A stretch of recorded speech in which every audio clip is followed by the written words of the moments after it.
Picture this, you're miles from civilization, the sun's beating down, or maybe a blizzard's rolling in, and you're staring danger in the face. Out here, in the wild, it's not about how tough you are, it's about how smart you are. We're about to dive into 10 survival hacks, 10 essential skills that could be the difference between making it home and, well, you know. These aren't just tricks, they're lifelines passed down from generations of adventurers, soldiers, and people who lived and breathed the wild. Let's get to it. These 10 survival hacks could save your life. Learn them now, because not knowing might be deadly.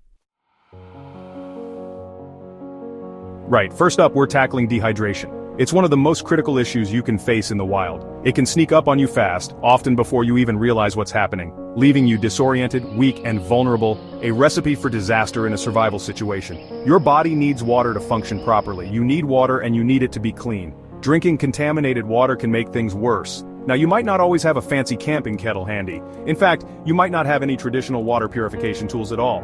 But what you might have shoved in the bottom of your pack is some good old aluminum foil. It's lightweight and versatile. Find yourself a source of water, a stream, a puddle, hopefully rainwater, whatever you can. The key is to find the cleanest source possible. Shape that foil into a bowl, making sure there are no holes or tears. This will be your makeshift container. Place your makeshift foil bowl over a low flame. We'll get to fire starting in a bit. The goal is to heat the water until it boils. You're aiming for a rolling boil. That's what kills off those nasty microbes lurking in the water. Boiling is one of the most effective ways to purify water.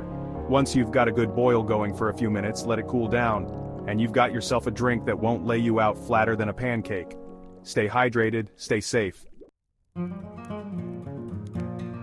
Fire. It's more than just warmth, it's a beacon of hope, a signal for rescue, and a morale booster when things get tough. But starting one without matches, that's where things get tricky. Good news is, you've probably got what you need tucked away in your pack or even your pocket. Steel wool and a battery. Find yourself a dry spot, gather some tinder. Think dry grass, birch bark, anything that catches a spark easily. Grab your steel wool and give it a good fluff to create more surface area for the spark to catch. Take your battery 9-volt works best, and touch both terminals to the steel wool simultaneously. The steel wool will ignite, giving you that precious flame to build upon. Gently transfer the burning steel wool to your tinder nest, shielding it from the wind. Once the tinder catches, slowly add small, dry kindling, building up to larger pieces as the fire grows. Your stomach's rumbling, you've exhausted your rations, and you're starting to feel the bite of hunger. In a survival situation, finding food becomes a top priority, and knowing how to build a basic trap can be a lifesaver. Finding food in the wild is a challenge, but not an insurmountable one. With the right knowledge and tools, you can turn the wilderness into your pantry. We're going to build a simple trap that's been feeding people for centuries. This method is tried and true, passed down through generations of survivalists. First things first, you need to find a suitable location. The right spot can make all the difference in your success. Look for game trails, narrow paths worn down by animal traffic. These trails are like the highways of the animal world, frequented by your potential prey. These are like wildlife highways, and that's where we're going to set our trap. The more frequently used the trail, the better your chances. You'll need some sturdy sticks and some strong cordage. Paracord is ideal, but natural fibers will do in a pinch. Gather these materials before you start building. We're going to construct a simple figure 4 trap. This design is effective and doesn't require complex tools or materials. Drive a strong, forked stick into the ground, making sure it's secure. This will be the foundation of your trap. Then take another stick and prop it up against the fork, creating a diagonal support. This stick needs to be sturdy enough to hold the tension. Now tie your cordage to the top of the diagonal stick and create a noose at the other end. The noose is the critical part of the trap. This noose needs to be positioned directly over the game trail, just large enough for your target animal to walk into. Make sure it's well hidden, but effective. When the animal brushes against the trigger stick, the noose snaps shut, trapping your dinner. With patience and practice, this trap can provide you with the sustenance you need to survive. Getting turned around is easy in the wilderness, especially if panic sets in, but nature has a way of guiding us, if we know where to look. And right now, we're looking for moss. Moss loves moisture and shade, and in the northern hemisphere, it tends to grow most prolifically on the north side of trees.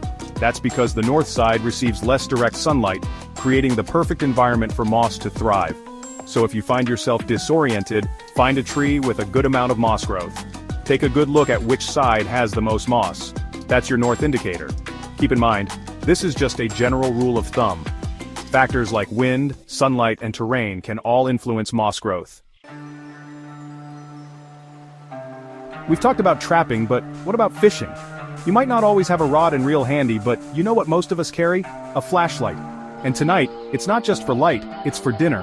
As the sun dips below the horizon and darkness descends, head to the nearest water source. We're going to exploit a natural phenomenon.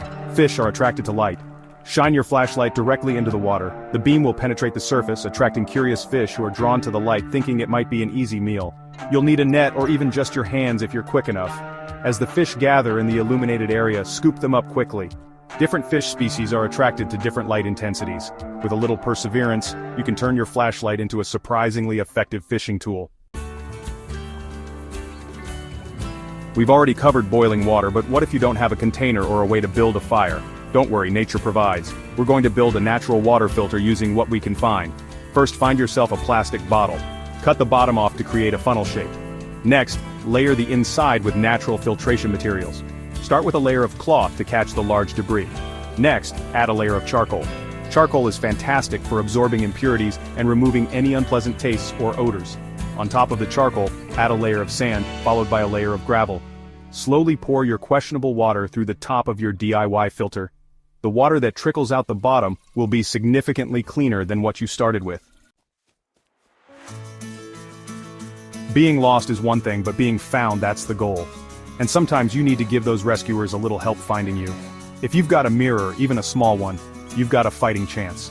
Hold the mirror up to the sky and angle it so that the sunlight reflects onto your hand. Now, slowly adjust the mirror until you see a bright spot of light on your hand. That's your signal beam. You can use this to aim at distant objects or, more importantly, potential rescuers. If you see a plane or a helicopter in the distance, aim your signal beam directly at it. The flash of light can be seen for miles, especially against a dark background like a forest or a mountainside. Even if you don't see any immediate signs of rescue, keep signaling at regular intervals. Water, it's the elixir of life, and in a survival situation, finding it can be the difference between life and death. Without it, our bodies can't function properly, leading to dehydration and eventually severe health issues. But what if there are no obvious water sources around? Don't despair, even plants hold moisture and we're going to extract it. This method is simple yet effective and can be a lifesaver in dire situations. Find yourself a leafy tree or bush. The more leaves the better, as they will provide more surface area for moisture collection. Avoid anything with thorns or poisonous leaves. These can be harmful and may not yield as much water. You'll need a plastic bag. A garbage bag works best, but even a smaller bag will do. The key is to have a bag that can trap air and moisture effectively. Place the bag over a leafy branch, making sure to trap as many leaves inside as possible. The more leaves you can fit, the more water you'll collect. Tie the bag securely around the branch, creating a seal to trap the moisture inside.